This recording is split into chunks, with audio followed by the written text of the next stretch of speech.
Good evening. Welcome to Expat Insights. I'm your host Raju Mandhyan. Here at Expat Insights, we take external views of internal successes of people who have come here from abroad, foreigners, expats and immigrants who have made Philippines their home. Sometimes we also take external views and external views of internal successes or people who have done things creatively, people who make a difference in this world. And today we have a very special guest, somebody I'm very honored to have here, a friend of mine who calls himself a motivational speaker and claims to be in the transportation business. That means he takes people from where they are to where they want to go spiritually. Ladies and gentlemen, welcome Francis Kong. Thank you, Raju. It is a great honor for me to be here in your program. So tell me about this transportation business that you claim to be in. When people ask me, what do you do? Yeah. Well, I have a litany of different things that I do, but just cut the story short, and I'll just say I'm in the transportation business. So the automatic response would be, so do you have taxis? Do you have jeepneys? I said, Yeah. no. Yeah. Transportation business simply means I want to transport people from where they are and then tap into their inner potential, so they should be brought to the place that they should find themselves to be in. Mm-hmm. And I think I love doing this. So, Francis, when did you go into this transportation business? Non-professionally, maybe I started doing this around 1998, and then for the next many years, I've been giving a lot of talks, civic service clubs, churches, Bible study groups everywhere, until I officially turned professional, maybe only about 6 or 7 years ago. Oh, so what was that thing that started you off? What made you give up your previous professional business and say, I'm going to be a jeepney driver from now on? Well, when I started, it was jeepney. Maybe now it's a limousine. Maybe. Nice, a limo. Maybe it's a limo bus. Limo bus. Yeah. And you won't believe this, Raju, but it all started with a tiny little itsy-bitsy group of 6 people only in a Bible study. One evening, I got a phone call from the teacher who said, Francis, I can make it, so could you help out? And I said, what do you want me to do? I can serve refreshments. He said, no, I want you to share, I want you to teach. And I said, are you kidding? Yeah. But he said, do this as a favor for me, will you? And so I delved into the Bible, and then I found out, and I said, why not make this a little bit interesting? Why not teach principles that appeal to the needs of business people like you and me? And so I started researching for more materials, plus dug into my wealth of personal experiences and presented it. The turning point there, Raju, was that I couldn't believe it. They were actually listening to me. They were enjoying it too. They were enjoying it And they too. were enjoying it. And this happened in Green Hills Church or some other Oh, church? this happened actually in the home of a friend of mine where we would regularly meet. And that was in 1998. Now, the 6 people expanded to 12. 12 maybe became about 20. One of them would be with Rotary, and somebody would say, hey, why don't we invite you to come over and speak to our club? And then it became a small business, maybe a grocery, then it became a factory, and then it's just exploded exponentially. So, just correct me if I'm wrong. Most people in life go looking for a purpose. Seems like the purpose found you. Actually, Raju, you and I are in the training business, and underneath all the lessons that we've been teaching is you and I really want to make people realize their unique purpose in life. And I've always told people that there's a big difference between purpose and meaning. Yeah. And sometimes speakers interchangeably use the both, but they're not the same. Yeah. Well, purpose is what we do. Our purpose in life is to discover our unique giftedness, our strength, our talents. Yeah. And then we work on it, we excel in it, we hone it, we shape it, and then we use it. That's our purpose. Yeah.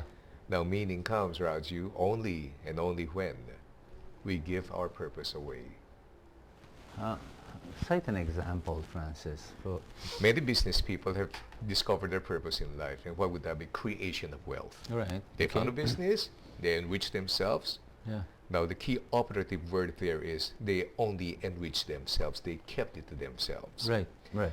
And then over the years, they just find themselves facing the mirror and asking this most lonely, pathetic question of what is the meaning of all of this. Now you turn your attention to people who may not have the same amount of money that they have, but they live their life considerably, spending time helping people. That's what they're doing. They're giving their purpose away. Right, right. And then in the process, they help people, they transport other people to where they are, to where they should be. Right. They may one day find themselves not materially blessed or not having enough wealth, Right. but they surely are rich in terms of meaning. Right. Prior to this, Francis, I'll actually probe a little bit more about what you just said, Sure. purpose and meaning, and really adding value to what we do. But prior to you getting started by chance in that church group, what was your life like, and what were you doing? The wealth of experience that you bring to this, Yeah. let's not call it a profession, let's call it maybe, what do you want to call it? It's a fun thing that I do, actually. It's a fun thing that I do, okay. Well, mission, maybe. Mission's a maybe safer mission, word, yeah. So what were you doing before that, and what was your life like? I've always been an entrepreneur, Right. but I was first generation entrepreneur. My father worked as a professional. He was a bookkeeper. And even as I was growing up as a little kid, I would see my classmates being driven to and being picked up by chauffeur-driven cars, and I said, how come is that happening to me? I was looking at the link, and I said, maybe it is because these kids are children of business people, and I'm not. And so there was deeply ingrained in my mind, one day I want to be in business. Right. And so I work as an employee, work up the ranks. I love fashion, Raju. I love clothes. So I can see that. Yeah, okay. But my first stint in the business of garments was not exactly glamorous. A lot of people didn't even know that. My first job in the garments business was I was changing clothes in mannequins in show windows. In a shop? Yes, in a in retail different shop? stores. Yes, yes. That was my job. I'll change clothes. So you're the showroom decorator. Yeah. Wow. And fix windows.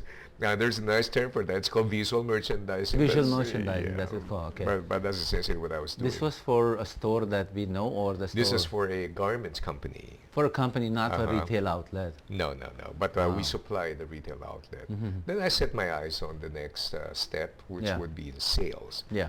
And then meanwhile studying like crazy, reading books, and then preparing myself for that next step until I went up to the top of the food chain in that company, only to be given an offer this time because I didn't have money.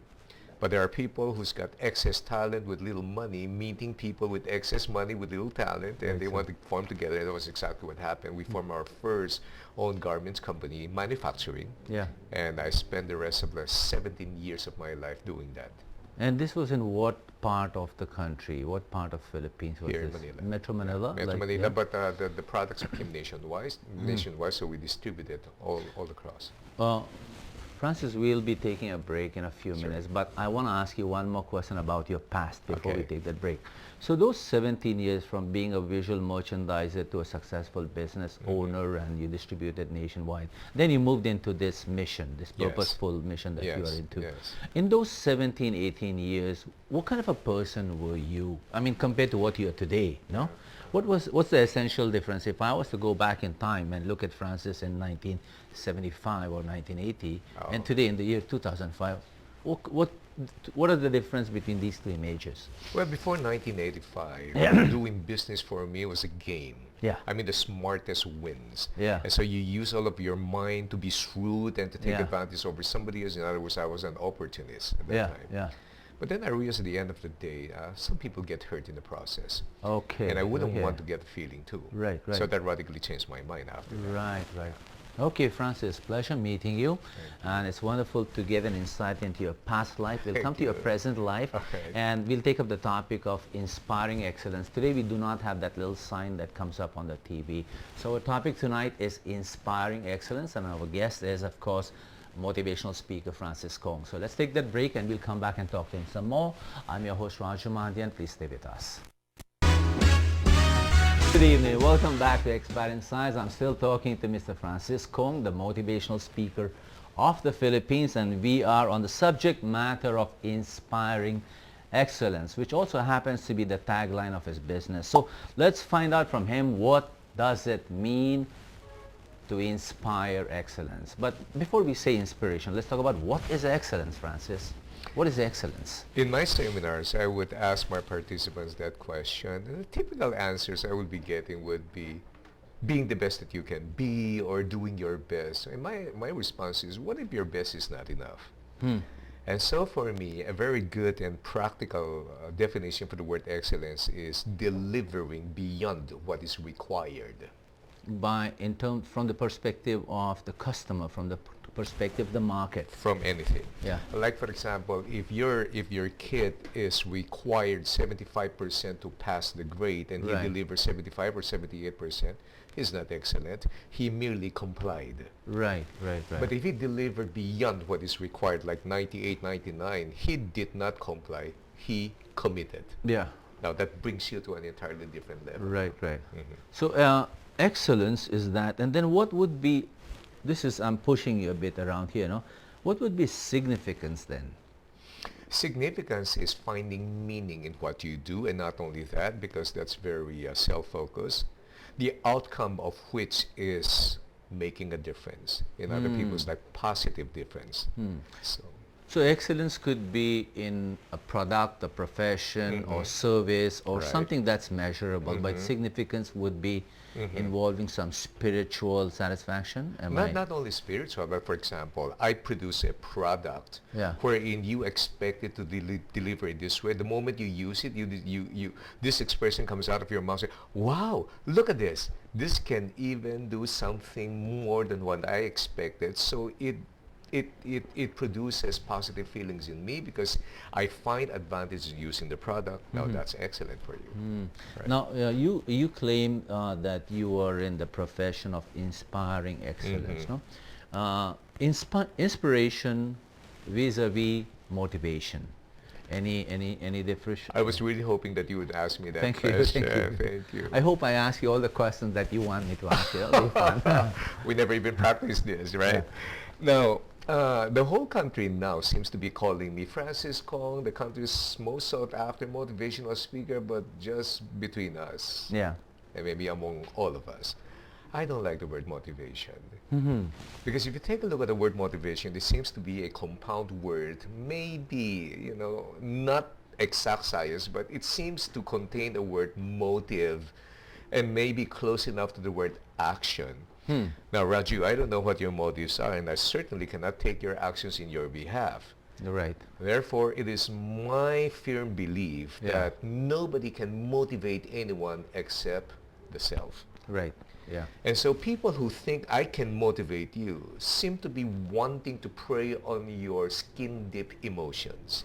So everything now, skin depth? Yeah. Yeah. So everything now is just emotions, everything is just a feeling. I mean, I've been to all these motivational talks and they Right. just fire you up with loud music, make you Yeah. feel good. But the moment you leave the door, Yeah. you go back to your old self. Right. But you and I, Yeah. rather than thinking of motivating people, we might want to think of inspiring people to become self-motivated. Okay. Yeah. Yeah. That way it's more long lasting. That way it's introspective. That way it makes the person reflect upon himself rather than being manipulated by trainers or teachers like By me. external forces. So, since you claim to inspire excellence, what are the steps involved? What are the steps? So, if you were to inspire me, if I was, say, low on drive, low on motivation, what would your steps be? What would be the action steps, step by step? How would you go about it? Since you claim it has to be Yes. coming from within me, Yes. but how would you catalyze it would be the right question. This has to be done very, very delicately. Yeah. And a diagnosis, a prescription, I mean, without Right, diagnosis right. is malpractice. Yeah. So you got to first understand where the person is coming from. Right. Maybe the person doesn't have drive because he has been driven too hard by people above him that he felt he just given up. Right. Maybe the environment, maybe the educational background, maybe the culture. So you Right. take all of those things in consideration. Yeah. Now, the first thing is to make the person realize that there is an existing challenge, not Is to really make a problem. him realize it, make him to realize understand that he has been challenged. Okay. And secondly, to make him see that there are other people who may be in dire circumstances compared to him who have gone out of that situation Right, and have right. excelled. Right. And number three is to make the person understand that there is hope. There is Alright. no such thing as people beyond hope. Right. Right. And then you present principles. Right. Now the principles have to be created in such a way that it becomes so practical and so commonsensical, yet not defying the laws of logic Yeah. for the person to realize and understand. Right. Right. And then you challenge them. Yeah. And then you say, now that you've known the steps, what are you going to do? Right. Right. Now, a very good facilitator would do some follow-through programs. Right, right. But since I'm saddled with a lot of schedule, I would request people close to those people who would do the follow-through. Mm-hmm. And that's what I've been doing all these years. So let me get this right. No? Number one is first you make them realize what their challenges have been in the past, and maybe make them realize that it wasn't so bad, and it's not something that should burden you. That's one. Then give them a role model, somebody else who said, Yes. somebody who said that. Yes. And then the third one is to tell them that there is hope. Yes. There are Yes. three main steps. Yes. See where you are, see what can be, and there is hope. That's and very then nice. provide them principles step Yes. by step, and provide a follow through Yes. coaching. We call it coaching, Uh-huh. but it could be anything that could nurture them forward. Right, and that's so nice the way you put it. Yeah. Now, in the first step, this is very, very crucial because the first step is not just to tell them that things are not that bad. Yeah. As a matter of fact, what I do during the first step is to present to them a world picture of what's going on and the challenges we will be facing. That is not just not too bad, it's going to get worse. All right. So also give them a realistic picture of what might come Exactly. through. Not just hope, but Yes. hope that is soaked in reality. Exactly. A very good example for that is you have somebody who doesn't have to drive, somebody whose only drive is to look forward to the 15th and the 30th of the month where the paycheck is there. Yeah. Now, my job now is to tell them your paycheck, your past experiences are no guarantee that you can remain on your job. Yeah. And while the whole world is changing, are you changing with the world? Are you growing? Are you being adaptable? Are you being relevant to the changing times? Or Right. else you're going to find yourself in the front Yeah. line of people who are going to be let go. Right. That's the first step. Make Yeah. them realize that too. Yeah. So, Francis, you again now you're an inspirational speaker, and you also do hands-on training Yes, in I do. workshops, etc. No, and you probably have. I'm sure you have a team that supports Yes, you. we have. How much I don't know if it can be measured in the big picture, but how much do you feel you have done over the last 10, 12 years? And if there is there's a real example you can cite of an individual or an organization Yes. that you have helped, is Yes. can you give us a picture? People have always asked me this question, Francis. I mean, your services are not cheap. We invest a lot of money in training, and then Yeah. right after you've spoken, we see a visible change right away, and then maybe after 2 months, 3 months, they go back to business as usual. Yeah. That is simply because there's a big difference between an event and a process. Mm-hmm. When I come in and I teach, that's an event. Yeah. The process now has to come from that person himself with the help and support of maybe HR or the company that will help push and follow through every single step of the way. Mm-hmm. And that's just the way it is. Another thing I have discovered in life is, excuse me, it is Yeah. something as simple as some trainers come to me and say, Francis, I mean, have you, it's so frustrating. You train and you teach and you educate and then the person doesn't seem to change. Yeah. Yeah. Have you had that experience, Raju? I've had no complaints, thankfully, so far. No? But I have Yeah. had concerns in the sense that Yeah. maybe perhaps I didn't do a good job, but I've had no complaints. Well, that's I mean, exactly what yeah. I want to say. Yeah. You don't have to feel bad or guilty about Yeah. not doing your job Yeah. because trainers and educators like you and I, we can only teach. We can only do so much. We yeah. cannot make people learn. Right. And that's why we have a very popular saying that says, the moment the student is ready, the teacher appears. Right. Right. So that wanting to change still has to ultimately be the personal decision of the person. It has to be the fire inside. Exactly. Francis, you said that person from where he is, then a role model is important, no? Somebody Yes. that you look up to, call him a mentor, a teacher, a coach, a brother, a father, whatever. So in your life, was there someone like that? And Oh yeah. Oh, there's lots of them. can you share a story on that? Current one would be the senior pastor of Christ Commission Fellowship, where I go to. This is in Green Hills. This is in St. Francis Square, and we're preparing ourselves to move to a huge, large edifice found in Tendecitas. When I look at the way he has lived his life, the way he has raised up What's his his family, name? Peter Tanchi. Chinese? He's Chinese, married to an American, lovely Tanching? lady. Tanching? Tanchi, Tanchi. Oh, just one word. Yes, Tanchi, okay. yes. And the way he has raised up his family, all winners, by the way. The kids either played captain ball for the Ateneo team and ended up cum laude. The daughter now was a high scorer with the Ateneo Blue Eaglets, and then she graduated summa cum laude. And all of the kids, you take a look at the fruit of his leadership. You understand that this guy certainly knows what he's doing. So he serves as a very present-day role model. Now, a lot of my role models are staying with me in my library. Oh, Yeah. so anybody else besides Tanchi? In the past, I mean, Yeah, in the several past years. there are business people too. One of them is he was very young guy then. He's still Yeah. young compared to me. Yeah. When I saw Butch Jimenez, what he stands for, his level of integrity. PLDT, yeah. PLDT, and the way he leads his people now, he's just one of those magnificent champions and winners I see who have made a positive influence in me. And then the thing is, we learn from people. They learn from us, we learn from them. So it's a composite of different So many people. things. Yeah. This is a question I did not plan to ask Sure. you, and it just came up because you mentioned Tanchi and his American wife and how his kids have become so successful in life. Sure. Now, what part of somebody's success in life, what part of somebody's, say, excellence in life, in performance in life, is circumstantial, environmental, and what part is genetics? Is it possible that if you mix Chinese genetics with American genetics, that can create a different product? Is that possible? Or does a father's intelligence, the father's genes or the mother's genes have an influence on the child? How much do they have? Well, I think putting too much value on genetics or genes is Yeah. just not my cup of tea, because the only genes I deal with are those that I have manufactured in my past. Right. That's Mao. That's GENS. Mao. Okay. Yeah. But I would say that the quality of the modeling of the parents in the home is so significant. Right. Right. I mean, as a father, I've always believed in this, that my people in the workplace and my children, they all behave the same way. They may certainly not believe 100% I say, but they certainly believe 100% they see me do.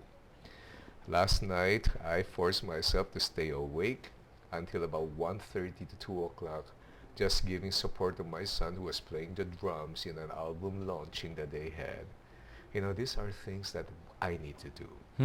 If I want my children to grow up as winners, I got to be right there modeling and letting them see that this is the way a father has to be. Same principle for people in business. Culture has a say, but not too much. Culture, Mm-hmm. not genetics, you mean? No. Yeah. Okay. No. Culture has a say. Like, for example, when you grow up in a Chinese family, the typical learning you will get from the parents is, when you grow up, son, don't be an employee, be an employer. That That's is the deeply Chinese ingrained. culture. Yeah. Maybe for certain other cultures it's different, but it has a little bit to fashion and mold the future of the person. But everything else is acquired. What you see, what you learn, and then your choice whether you want to be a winner or you just want to follow the mass ocean of humanity who prefers to be complacent. That is a serious choice that one has to make. Right, right. So, great. I accept you. I mean, that's your answer. Yeah. And I just realized that the question that I just asked you came from a statement that I used to make about nature and nurture. So you are saying it's not so much about the nature, the original genetics, but so much more about nature. True. So nature has very little part to play in what a person becomes Yeah. in terms. As a matter of fact, borrowing a famous line from Zig Ziglar. Who? Zig Ziglar, Yeah. motivational speaker. Yeah. There's nothing you can do much about your ancestry, but there's a lot you can do with your legacy. Wow, wow. So, All right. uh-huh. Okay, Francis, now you are an amazing speaker up there on Thank you, stage. You know, I Raju. mean, I've seen you a couple of times and people talk about you and you are fun and magical out Oh, there, thank you, Raju. Where, besides the church, where do you get your training from? What is your recipe for excellence up there on stage? Now that's going to be a very difficult question You to have answer. 3 minutes, because- Francis. Yeah, 3 minutes. Oh my goodness. I never had a recipe. Okay. But every time I was listening to a pastor, listening to a speaker or a teacher, I've always wanted to find out what is it about this person that engages me, and what is it with this person that makes me feel like I want to leave the room the soonest possible time. So two extremes. One is what extremes. makes you stay. Mhm. One makes you run away. Yes. Okay. And here are the following things I have discovered. Number one, humor is extremely powerful. All right. Fine. That Okay. keeps me awake. Number two, Yeah. the Jesus system. The Jesus. Mm-hmm. Jesus step. The Jesus system. Jesus told stories. Kwentuhan. That's Okay. why the parables are timeless. Mhm. 2,000 years after, we still use the same thing. We still understand. More than 2,000, I think. More Yeah, than 2,000 years. Yeah. And the third thing I find is the messenger should be very important to understand this. The message may be right, Yeah. but the messenger should be righteous. Right. So that's you. In other That's words, you don't practice what you preach. You should be preaching what you are already practicing. That way, there is no gap. Right. People will never say, that's a script.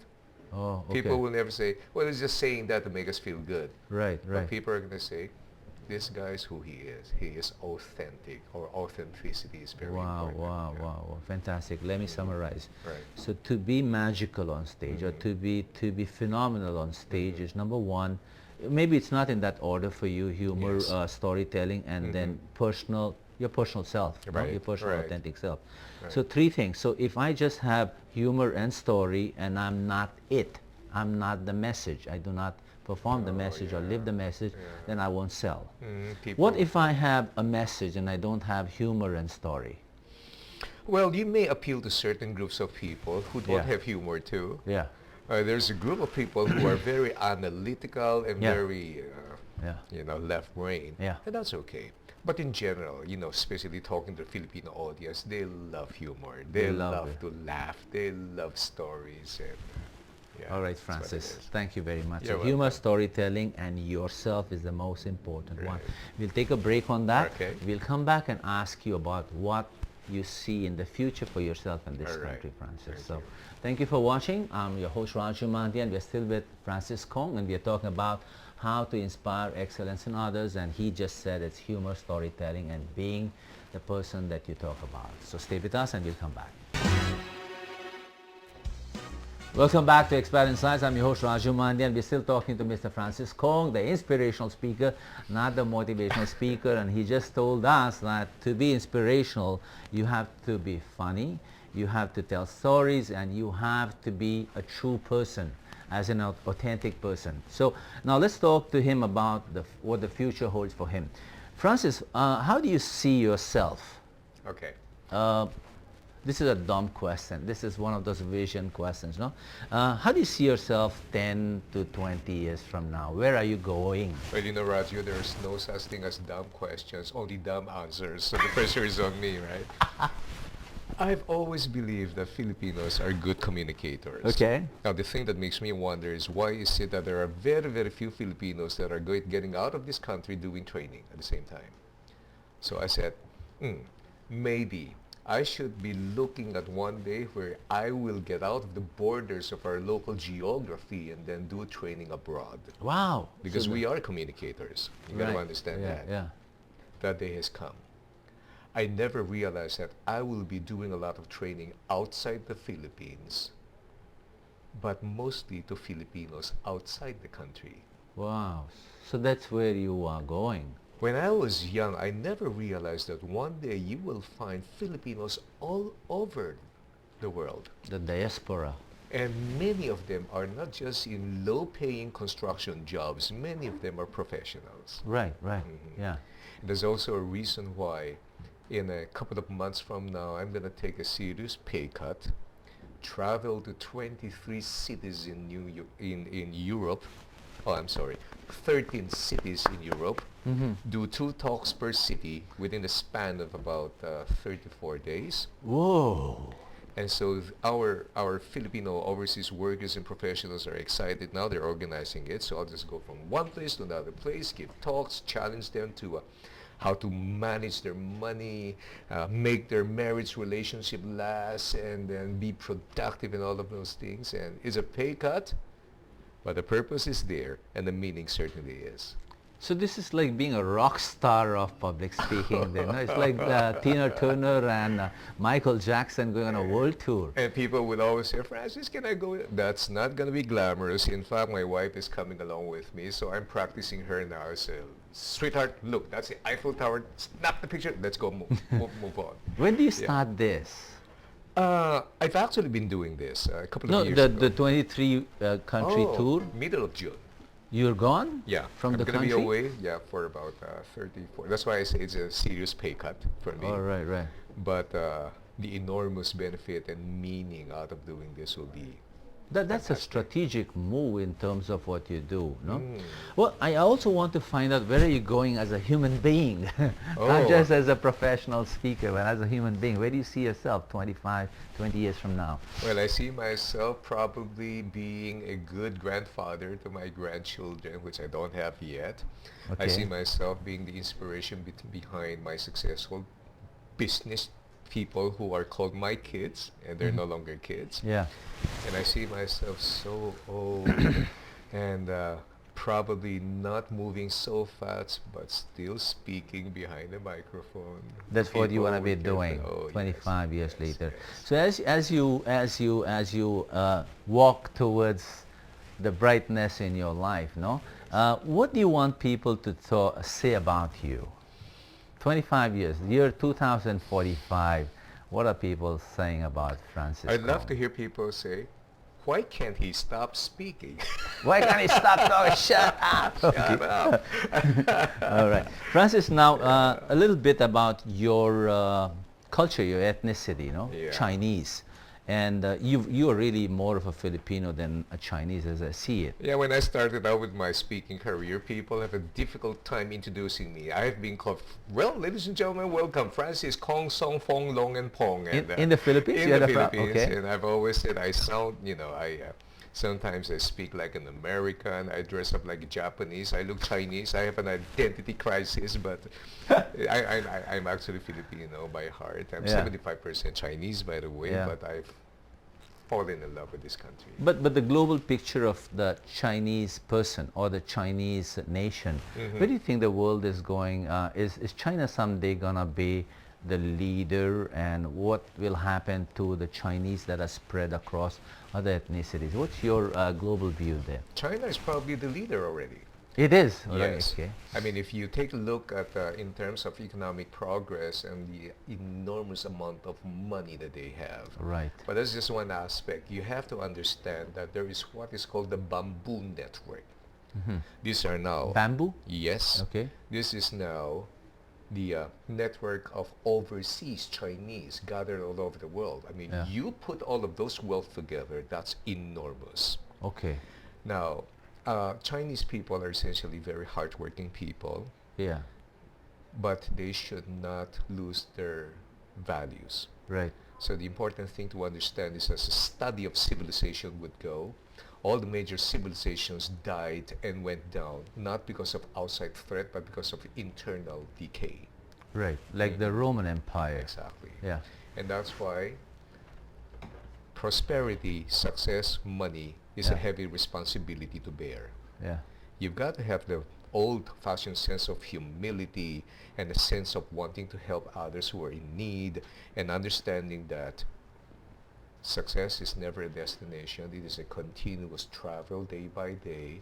And then just keep yourself humble, and then keep yourself being a positive influence to other Just people. like what you're doing, keep on doing and adding value. Great.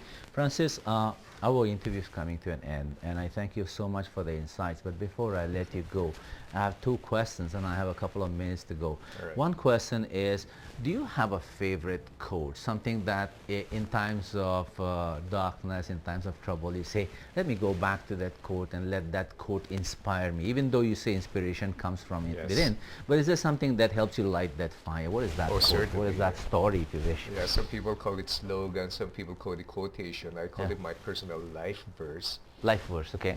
which is taken from scriptures in the book of Acts chapter 20 verse 24. The word of scripture says, I consider my life worth nothing except to complete the task, finish the race, the task that God has given me, which is the task of testifying to His grace. Yeah. That has kept me going.